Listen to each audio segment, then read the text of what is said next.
Hey there, and welcome to Time to Lean, the podcast where you air your dirty laundry and we help you clean up your shit. I'm Crystal Britt. And I'm Laura Danger. Think of us as your household secret weapon, taking your questions and voicemails to navigate the wild world of gender norms and household dynamics. We dive headfirst into the nitty-gritty of how broader social issues impact our everyday lives. So don't be shy, send us your dirty laundry. And we'll help you clean up your shit. This is Time to Lean. Hello, everybody. Welcome to Time to Lean. I'm Crystal Britt. This is Laura Danger. And we are tackling your domestic labor issues because the ripple effects affect the entire world. So we like to take very small topics and tackle those in an hour or just over. We can solve your problem. All the problems, all of them right now. Yeah, listen to the rest of these because they address all the rest of your problems, and then you'll be done. You'll be set for life. How are you doing today, Laura? I'm okay. I have some shortness of breath recently. So for anyone who is listening, if you hear me have a hard time catching my breath, you heard it correctly. You're not imagining things. I do feel short of breath. Correct. How about you? I am doing okay. As with every single day during the summer, my brain feels like it's on fire. Just because I feel like I'm juggling 800 things at the same time. So, normal. Good. Because it's normal. Yeah. Well, good. Yeah, speaking of all of the things that we take on while we're short of breath and our brains are on fire, I wanted to talk today because we got a DM from a listener talking about like how when you're trying to change the way or reframe that you're seeing domestic labor inside your home, or that domestic labor is seen in your home, or the invisible labor or the emotional labor, like that mental load, trying to make that visible. How do we rewrite that script? Like, how do we go about rewriting that script? Like, because I feel like a lot of people, like whoever's the catalyst, whoever the default partner is in any relationship that all of that kind of stuff falls to, when you start to rewrite it, that person already comes in with an idea of like they've rewritten it because they've lived it, they've seen it, they know how they want to change the narrative, but everyone around them may not even be cognizant that it's happening. So how do you go about rewriting that? Okay, so actually, I feel like you and I were kind of recently talking about this, and I might be taking us off topic already. I'm so sorry. Nailed it. Nope, do it. Here for it. But sometimes I think what happens is a shift will happen. Okay, so originally two people will get together and one person is a primary caregiver or domestic engineer. And then the other partner steps in or steps up or does more and takes more of the reins and shares more of the load. And then suddenly there is this perception that imbalance is now present in the other direction, where it's like, I do so much and some of the issues or our arguments are still present, or it's like, or I've heard this a bunch. Why are you complaining about this? I can do it all. And it's like this lack of acknowledgement of any imbalance that still exists. Or it's like the types of jobs that are getting shared are still not quite equitable. But there's like this other layer that comes where it's like, oh, now I'm doing so much. Now I do a whole lot. And I'm working too, and I'm doing this. And like that tension that occurs. Is that on topic enough? I don't want to like take us totally off. No, I think that is very on topic, especially when we are talking about, because it's like, as you were describing that, I think it's also so interesting. And I think this is something that like the Persist app, this is not an ad where I'm not getting paid to say this, but the Persist app does a really good job of recognizing something about that layer, which is I can take on taking out the trash and have like relatively no difference change with my, like, that's not an additional mental load. Like that's not an additional thing. But if I have to take on something like forms or communication with the kids' school, and it's the end of the year, that's an additional like huge weight that's placed on me. which would make me feel like I'm doing it all. Like one task could make me feel like I'm doing it all. Does that make sense? Absolutely. Oh, yeah. So timeforpersist.com. And I do have a code. It's chat 15. We'll put a link. I have a discount code, timeforpersist.com. And you can actually take a free assessment and it will give you, it's like you and your partner, you enter you and your partner in there, and then you sort all of these tasks for your household. But it accounts for, like you said, it accounts for like emotional load, um, mental load, the fact that it like Time bound tasks, which is a exactly. huge element for neurodivergent people, especially people with ADHD. Because if I have a lot of time bound tasks, for me, that turns into a mental, emotional load. Oh, yeah. And we were just talking about this. Oh, actually, real quick, we mentioned PDA in another episode and then like moved really quickly through the description of that. Can you just say it one more time? Because I think that this is something that's really relevant to time bound tasks is like Oh, you yeah. have an expectation that you have to meet. And a lot of people, so PDA is what? So in the under the medical model, it's PDA is pathological demand avoidance. Under a neuroaffirm, so you'll see that everywhere. The neuroaffirmative term from the neurodivergent community is persistent drive for autonomy. So the overarching concept is that like if there are expectations that are demanded of me, or if I perceive something as a demand, my resistance to that is like my understanding, my perception of that demand is as a threat. Mm, And because this is like a new area, like there's not a ton of research on it, so, but by and like overwhelmingly people who identify as neurodivergent like are like, yes, this is what I experience, of like that is the last fucking task I would want to take on. And to spite right. you and protect myself subconsciously, I'm not going to do that.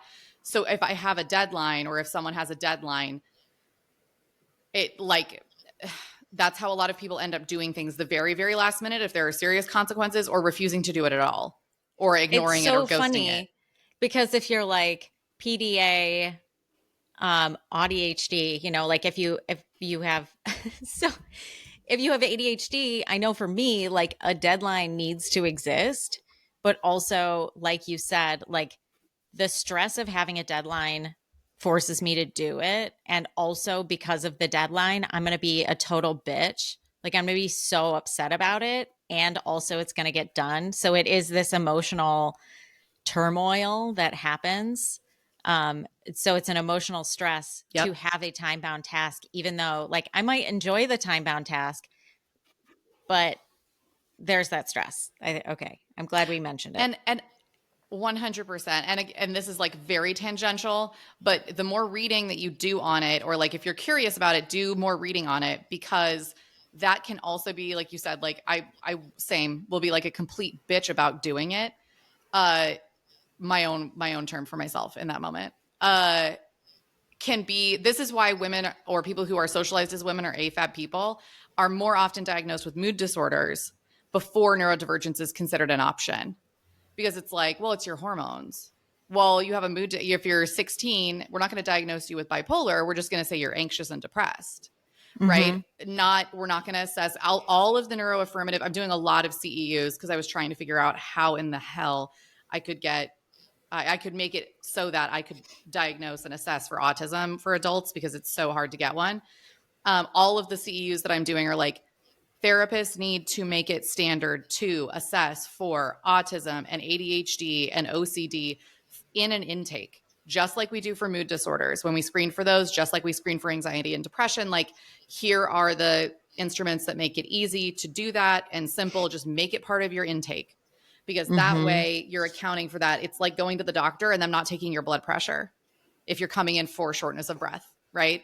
Well, we don't need your blood Mm-hmm. pressure. It's probably not that. And it's like, how do you know it's not that? You got to take my blood Right. pressure. So Right. anyway, I could talk about that, for the bias for that, for an hour. But yes, those time bound tasks can be really, really difficult and become an emotional load for certain partners. Yeah. Well, okay. So if you all are curious, it's timeforpersist.com. and you can do, it's a free like care, it's called the care load assessment. And so it helps you, it gives you like a visual representation of the division of labor that accounts for those things. Now, if you actually download the app or pay for the subscription, you get to customize that. So, like you said, Mm-hmm. Crystal, like you can go in and be like, I know this seems like a silly task, but like the fact that I have to get groceries is an emotionally heavy thing for maybe you have a history with eating disorders, or Mm. like for whatever reason, it's an emotionally uh, an Emotionally charged emotion. activity. Mm-hmm. Yes. Yeah, So you can do absolutely. that. I don't know what direction we were going there. Because it makes the invisible visible, right? It gives those, Right. it gives a, because I think, I mean, living under a capitalist system, because we can't talk about this shit without talking about capitalism, right? Like living under a capitalist system, it's the thing of you've got to show me what you're like, you got to show me what you're producing or you're not doing anything. Prove Right. to me that this is worth it. And domestic labor, by and large, I mean, you can't, especially for things like raising children or tending to pets or caregiving, that's not tangible. What's the tangible thing? They're not dead at the end of the day. Like truly, Right. I very specifically remember having a conversation with Ben at one point about this, where I'm like, I work a full time when I was a full time stay at home mom. I work full time for no result. I work full time and sometimes they go to bed and I'm more pissed off than I was at the beginning of the day. So I didn't win. They go to bed more dysregulated than they were in the morning. I lose, like they lose. I did a bad job, Right. right? Like it's very dehumanizing when that kind of Mm-hmm. care doesn't have the correct value placed on it. Yeah. And as you're saying that, I think it's really fascinating that you recommended this book that is so good. And I had to stop because it was like, I had to go like every 2 pages, I was stopping to take notes. Parenting Beyond Power. Yep. And it's so good. And I think that anybody who has done some real investigation of how they want to parent or caregive knows that it's a bit of a long game. Like it's much more of an involved, fluid, fluctuating long-term investment. And so compliance is a lot more capitalist because there's Yes. the product is compliance. Yes. And instead of like, okay, but where's the nurturing? Where's the development? Where's the ongoing movement of this act, of this Mm-hmm. relationship? Mm-hmm. So fascinating. Yeah, that book is completely messing me up. Same, like I'm like halfway through it because so many things are underlined and pages folded down and everything because it's a totally different framework of what is the goal of this relationship? Like why am I, and I don't think that those are necessarily, especially like this DM that we got, I don't think that's a bad question to be like, how do I put the correct value on this thing that I am doing that is intangible, right? Because it is, I kind of like roll my eyes at like, trad wife influencers who are like, oh, well, like this is just like my legacy and like the best Mm-hmm. role in life I'll ever have is mother, right? Like those kinds of things. And we have to figure out what our values are underneath this kind of caregiving, or else it is Mm-hmm. just for us, it's just compliance. I'm just complying with what society thinks I should be doing by becoming a parent or by being partnered Yeah. and caregiving for my partner. That doesn't go very far. That doesn't No. sustain you long term. No. So for this particular person, something that triggered it was something that one of their kids had said, where they essentially, the child was like, oh well, like dad does more work than mom, or like dad Mm-hmm. works harder than mom, like around the house that I see them do. Mm-hmm. And I will point the number of times in my head that I've almost texted you this week, because it's the weirdest recurring theme for me when I mess something up, that I'm like, oh, I'm the husband in this scenario. Like, you know what I Yeah. mean? Where I'm like, we went out for Ben's birthday on Monday. We had leftover pizza. I put it in the trunk because it was a big, big pizza box. I left it in the trunk overnight because I just Mhm. didn't, it was in the trunk and I didn't pay attention to it. And he was off doing bedtime for our youngest, completely on me. And he didn't get to eat the rest of his birthday pizza all week because I fucked it up.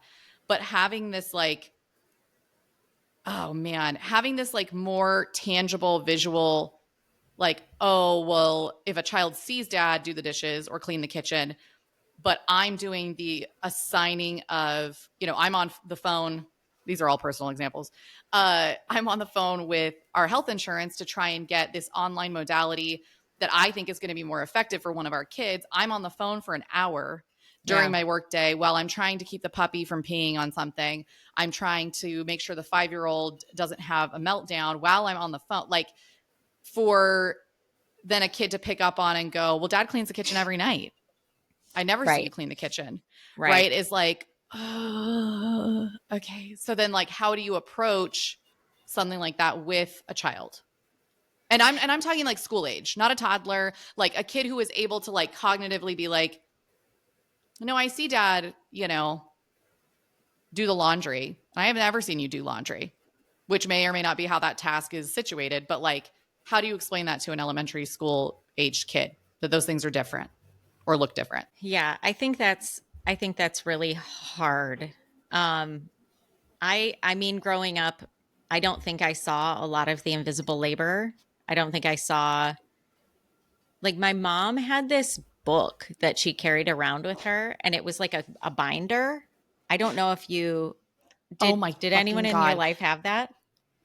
The number of times this week, like that's on my to-do list for the weekend, is to make myself a fucking binder so that I can keep shit. Yes, I have one. I had one during the school year that I used to keep. And then my problem is that like it's a big fuck, it's like a 2-inch fucking binder. Yeah. But like where am I gotta start carrying a backpack. Like I gotta have something to Yeah. put it in. Yeah, now that I'm It's thinking about it, amazing. I don't know what she carried it in. She had a purse. She was a I don't badass. She remember. probably just carried it under her arm like a badass. She's I like, think so. It was coffee in one it, hand, my domestic engineer notebook in the other. oh, 100%, and an Mm-hmm. apple and a yogurt, a Yoplait. Bitch. In Um another life, I am your mom. That's amazing. Goals. so and like she would keep it on the center console. I mean, it's like such a very distinct memory of being in the back seat as the youngest, just going from like soccer practice to soccer practice and having that binder there. And in the days before cell phones, I mean, she would be on the phone while cooking dinner, crockpot dinner, like doing all of these things. And I didn't notice them until much, much later. And even then, when I became a parent, I saw much more of it. And then until it was validated by talking to other people, I didn't even see the, like, for me, I did not even Mm, see that stuff. And so it is really hard for me to think or like answer that question. Like, how do I get my kids to notice that? By saying it, by pointing it out, by talking out loud, by um, having a debrief at the end of the day and being like, I spent my hour on the phone booking this thing for you. mm. I don't know. What do you think? That's so interesting. I think it also, Oh, wait, I should say the binder that my mom had every single number for everybody. Everybody's like her driver's license number, like every birthday, phone number, association, note, all of the, like, which food does everybody like, circled with the takeout in the back. She had business cards, like the whole, it was so deep with everything so that she could, when she had a minute, call and do all of these things. And so that's why, like, the visual in my head is that, because that's where all her it was her mental. command center. Yeah. Oh yeah, absolutely. So even for something like that, like I think is so interesting. That's so interesting. Okay. So like as a kid, what did you, or like even as a teenager, like what did you see that as being for the notebook? Like what did you think the notebook was for? I mean, I saw it as an extension of her brain. Yeah. Which it definitely was for sure. If it went missing, we were screwed. Everybody in the family was fucked if that notebook went missing. Yeah, Yeah. 100%. Okay. Oh, this is so interesting. Okay, because, and I'm wondering if it was because you, like all the rest of us, were socialized to see that as non-work, right? Yeah, it's what Like moms that's do. non-work. That's what moms do. And it's an expectation that this is what moms do. Yeah. I didn't see it. Like, that was her way of organizing it, but it wasn't like, she wasn't like any different than any of the other moms. Like, the other moms did it too. Right. Right. And like, it's so interesting that you bring up that book, Parenting Beyond Control, as well, because I feel like in order to explain and make clear what the invisible or domestic labor, or however you like, whatever it is with a kid, to make it visible, is the same thing that Parenting Beyond Control challenges you to do, which is to look at the root of what are we trying to accomplish, right? Like, and start from there and rebuild it, right? It's almost like religious deconstruction, where it's like, okay, as a family, and if they're school age kids, I would involve them in this meeting. Hey, as a family, we're all going to get together. We're going to talk about the tasks that we have for the house or whatever. But why do we do these things? Like having a conversation about it, like just like you would about sex or drugs or drinking, right? Like, hey, let's all sit down and have a discussion about this because I want to include everybody in the family. You're important, and dad's important, and I'm important. I want to talk about all of these things because that's how you, right? Because again, it's like when somebody asks at preschool, somebody asks my 5-year-old, what does your dad do for work? And it's like meetings, Yeah. right? It's like, what does your mom do? She's a mom. Yeah. Like making it concrete for them because of the way also that their brains work, right? But also because of how they're being socialized, where it's like, oh, my mom, so that if anybody were to ever imply like, oh, your mom just stays at home, they have the reference and context to go, what do you think that means? Because what I Yeah. understand that means is like, that's a really hard job. Here are all the things my mom doesn't sit down until she sits down to eat the dinner she made at night or whatever. You know what I mean? Right. Like Right. being able to reconstruct that from the bottom to go, yeah, the things that you see are important. Dad doing the laundry is super important, very helpful. You picking up the living room, super important, very helpful. When you also play with your little brother while I cook dinner, that's also super important. You doing Mm-hmm. that helps me to facilitate getting dinner to you guys quicker when you're really hungry. That's important and valuable, right? Like Yeah. being able to give them their own context with it. Will you talk about Lori Sugarman-Li's book really quickly? Because I think I that is will. also an awesome thing.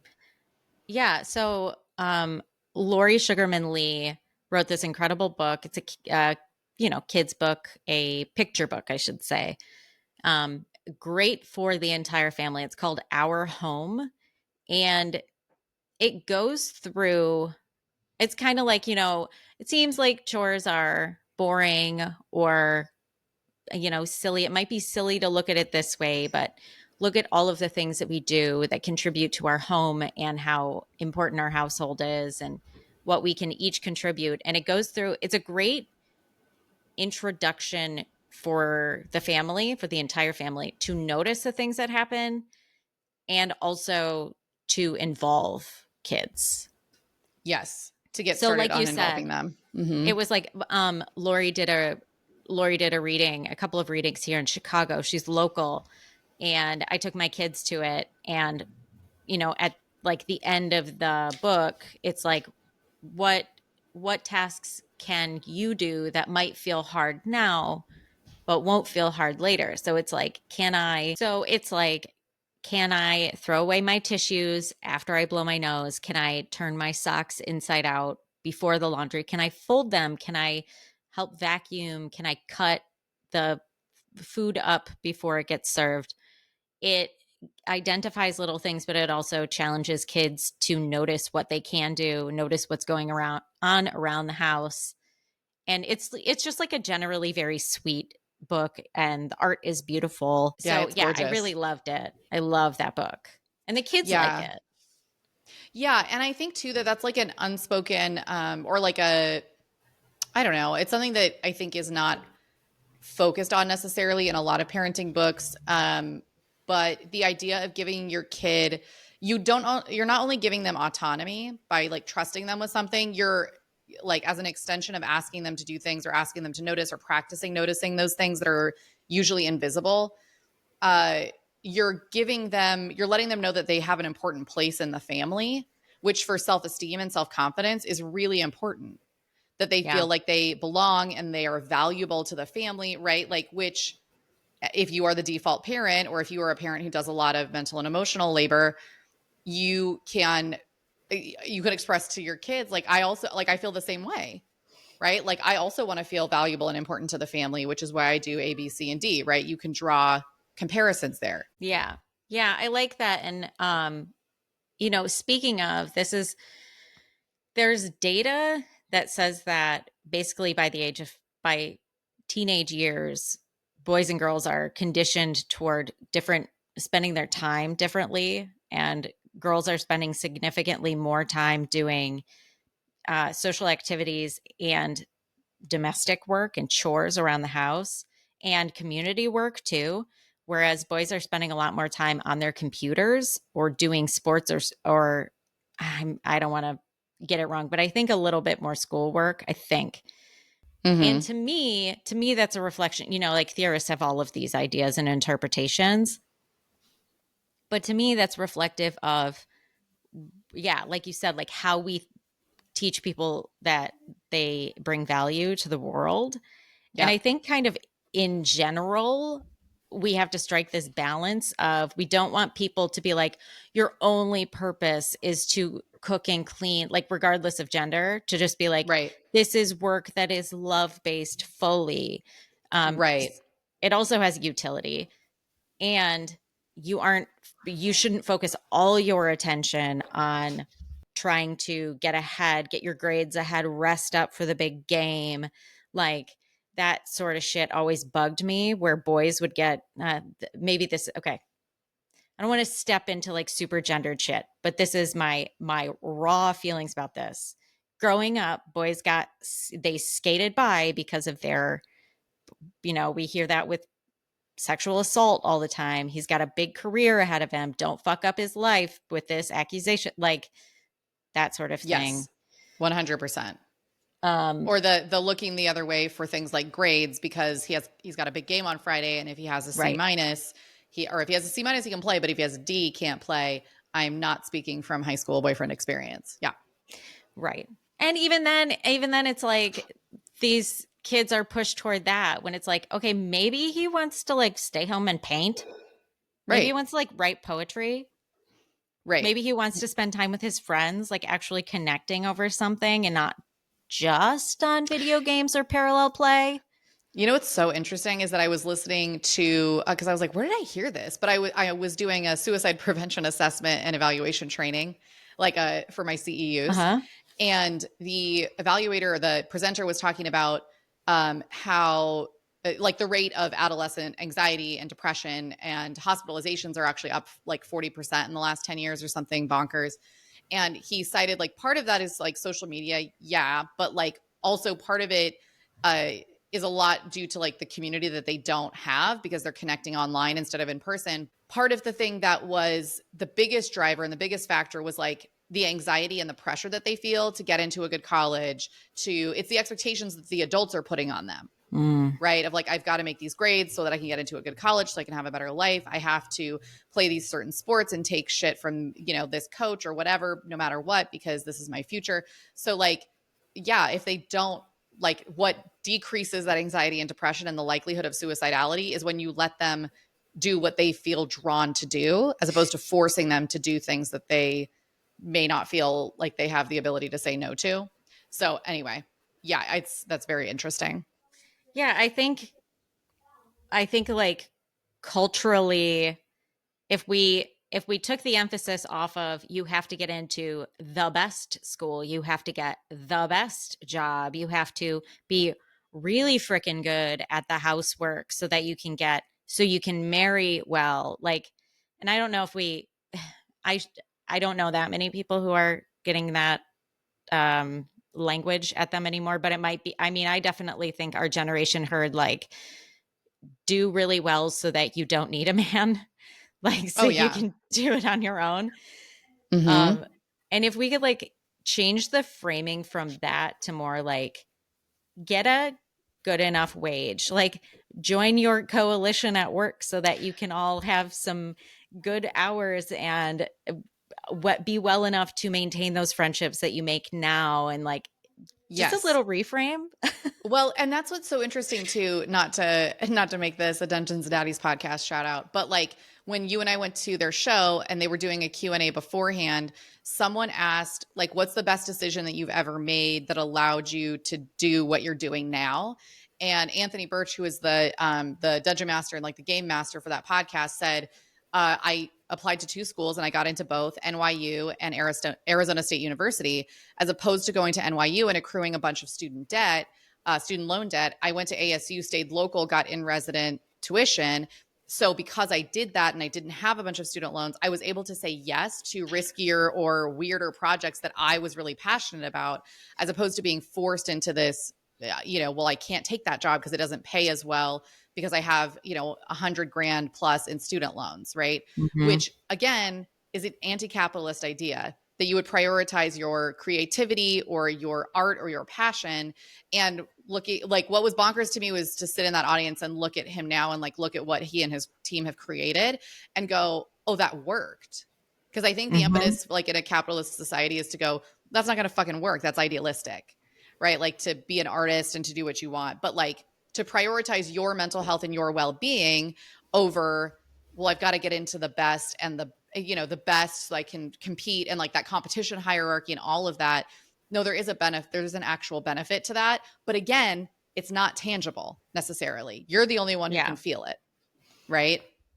Right. And it doesn't benefit the bosses if everybody has what they need and everyone 100%. can rest and be creative. Yeah, absolutely. What were we talking about? I want to bring it back. I want to bring it back to what that person was saying when their kid was like, parent B works harder, does more work. And I want to shout out, I have not read her book yet. I'm so sorry. But there's this book called Releasing the Mother Load, and it's by it's at Momwell. That's she's a therapist, Eric Djossa. So she has this book, and again, I have not read it yet, so I can't I don't have all the details, but in it, she outlines the invisible aspects. Like you can see on her social media that she has these really good visuals of like the mental load of doctor's appointments, the invisible load of this thing. And I think that this might be really good for anybody who is just having a hard time like validating their own work and what they're doing so that they can then verbalize it. It's like, like you were talking about with the doctor's appointments, I'm dealing with planning for speech assessments, and it has taken, I had to coordinate all sorts of things just to get, I'm now 2 out of probably 4 steps into possibly getting a plan for her when she enters into kindergarten. I got a phone call today. I had to interrupt my day to make that happen. I have to, there's so much scheduling, coordinating, researching. And so if my husband then in 3 weeks is the one to take her to the evaluation, what, have I done nothing? Right. Is she because you didn't do the taking. Right. The kids are going to be like, oh, dad does the speech evaluation. Right. Fuck, man. No, we both participated in this. After you all were in bed, we stayed up for an hour and a half talking about how we can support this. Like, yes. So and my kids are not of the age right now where they can really wrap their head around these conversations that explicitly. But at least in my household, I try to verbalize as much as possible what is going on and process out loud. I'm on the phone planning this thing. Can you give me a minute? This is an important phone call. I'm doing this. I try. Yeah, absolutely. And I think that's a really good point. Like processing, doing it out loud. I can very easily see myself getting into a space where I get frustrated at the end of the day and I unintentionally unload about all of the stuff that I have done all day that's invisible. So like try and steer clear of that. But like I try and steer clear of that. But providing like the context of like when the kids ask how my day was, it was long. I had a couple of appointments this morning, and then I was on the phone with insurance trying to figure out how to get you into this therapy thing. Then I was doing this, this, and this in a way that's like, I do this work that is valuable, not to make you feel guilty, but like, this is what it takes to facilitate these kinds of things. And then I think too, like the point that you made is great of like, if Jack takes them to that appointment, the verbalizing of the acknowledgement of the mental load and of the emotional labor that went into certain tasks from the other partner is also going to influence that greatly. So like him verbalizing like, I'm so excited to be at this appointment today. I know that like speech evaluation might not seem like a big deal, but me and mom worked on this a long time, right? To like open the conversation of like you and mom, but mom's not here. You know what I mean? Like kind of following that in the most like logical space possible to be like, no, like we both facilitated this. Yeah. Yeah. That maybe related. Something else I think about a lot is sometimes my husband and I, Jack and I will have like evenings be like split, you know, he goes out one night, I go out another night. And during that time, a lot of times we'll say like, oh, mom has to work or dad Yeah. has to work. And that is something that I don't want to keep doing. And that's a tough one for me because I don't want my kids to think that the only time that I go out is like reluctantly to work. Oh, I have to because I have this job. I want to be more clear and upfront with the kids like, oh, I'm going to go to the bookstore. And this, like I said, like this is a really hard place to manage right now for me because my younger one is very, very clingy and has been having a really hard time like detaching from me. And I don't want her to think that I'd rather be somewhere else, but also I need her to know that And I do sometimes other things. 100%. And in our household, we battled the same thing because the what is it? The 21st of fucking June. We've been doing this since the end of May. Still not, our youngest is still not transitioned to summer camp. To be clear, she's been going every day since the end of May. And it's the same, it's where she has preschool. Same place. So like having that space. Oh, and a couple of weeks ago, she said something that like was like, oh, is that what you think? Where it's like, she said something to Ben of like, you implying you guys do this to get like, so you can be without me to get rid of me is like what we heard it as, right? Of like, somebody else has got to do this so that I'm not bothering you guys or like, you know, I'm not in the way.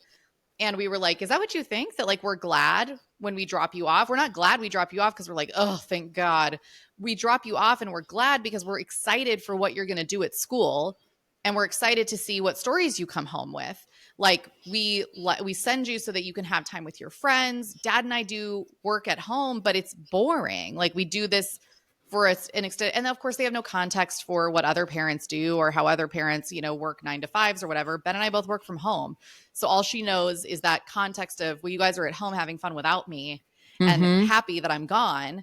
Yeah. So I think also like saying the quiet things out loud of like, hey, I'm going to go, you know, I'm going to go to the bookstore because I'm working on this project. I'm really excited to be able to see you in the morning. What do you want to, you know, like, what do you want to eat in the morning? Do you want to do something special? Like, do you want to like, you know, I mean, I know you're great about like making things magical. Like I will never forget like sprinkles in yogurt where I'm like, that's fucking genius. Like to get my kids to get kids to eat yogurt. It's like, that's amazing.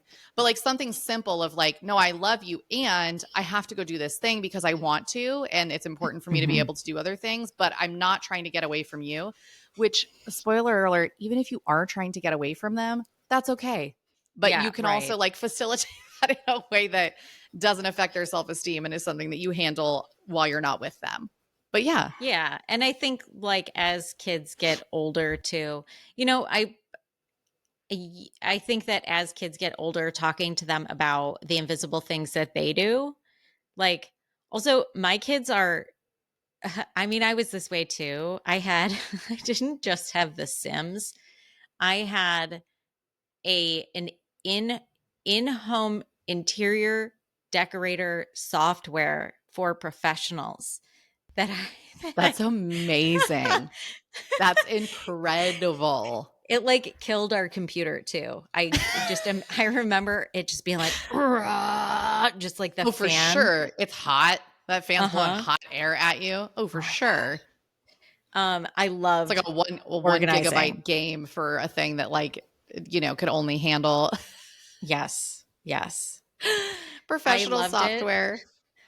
And I would like design all of the time. And both of my children are the same way. Like big kid will be in her room just being like, oh no, I'm organizing and tidying up and moving things. And like, so talking to her, I'm like verbally processing this. I could absolutely be talking to her about those things.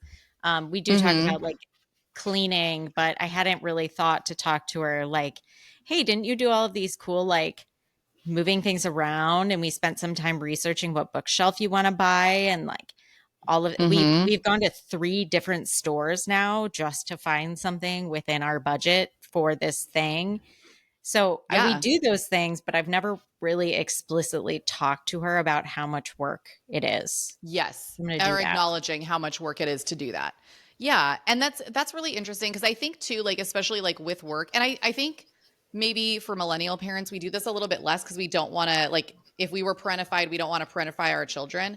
But I think there's a difference between parentifying your kid and having unrealistic expectations of like what they can, of like parenting you or regulating your emotions versus I tell my kids if we're working on a project together and I need to like leave to work on it or whatever, like I will verbalize to them, actually, the reason I'm going to this coffee shop tonight is because Laura and I are working on this project. I'm really excited about it. Here's what it's about. I applied for a panel for PAX West this year and got rejected and told the kids about it because I was like, hey, like, I just wanted to like you guys usually hear about the things that I succeed in or that I do well. I want to, like, sometimes I do it well or I put a lot of work into it and it doesn't get accepted. And that's okay. And gave them the opportunity to empathize and be like, that sucks, mom. Like, I'm sorry. And I'm like, it's okay. Actually, I'm still going to use those connections that I made that I wouldn't have made otherwise to do this other thing. And like normalizing sharing with your kids, like what you do inside and outside the home, if those things are mutually exclusive or even if they're not, like cluing them into what you do. That's smart. Yeah, I like that. That's awesome. So we have tons of resources that we'll add to the show notes. We also have, this is maybe semi-related, but we do have a free list of, it's like a household checklist that you can go through. And it's just the cleaning. It's just cleaning. And it's all of the aspects of cleaning that you might not have noticed. And it's like a great visual thing for whoever, like for you or me, but also for kids. I mean, even for older kids. Yeah. Of like the things that, again, the stuff that goes unnoticed, our baseboards in our kitchen need to desperately be cleaned. I'm the only one who notices that. But if it doesn't happen in, a year, it's going to be disgusting and it's going to be somebody's problem. So like making those things visible, again, having that checklist where, you or your kids can go, oh, I didn't know that much went into maintaining a bathroom. It's like, yep. Also, it doesn't smell like piss. Isn't that fun? Being a person is great. Well, amazing. Thank you for DMs and things like that. If you ever want to shoot us one, we can read it off word for word. We can sort of reframe it. We can do whatever. You can send a voice note. Giving us things to talk about is helpful because we love to. We want to talk about what you guys want to talk about. So yeah, absolutely. Please feel free to hop into our DMs. We read all of them. Yeah. Thank you. Thank you guys. Thanks for joining us on another episode of Time to Lean. Your questions and stories are what keep us going, so keep those voicemails and messages coming. Until our next episode, remember that you can always find us on social media and, of course, in your podcast feed. You can also subscribe for $5 a month on Spotify for uninterrupted episodes and bonus content. We're so grateful for your support. See you next time.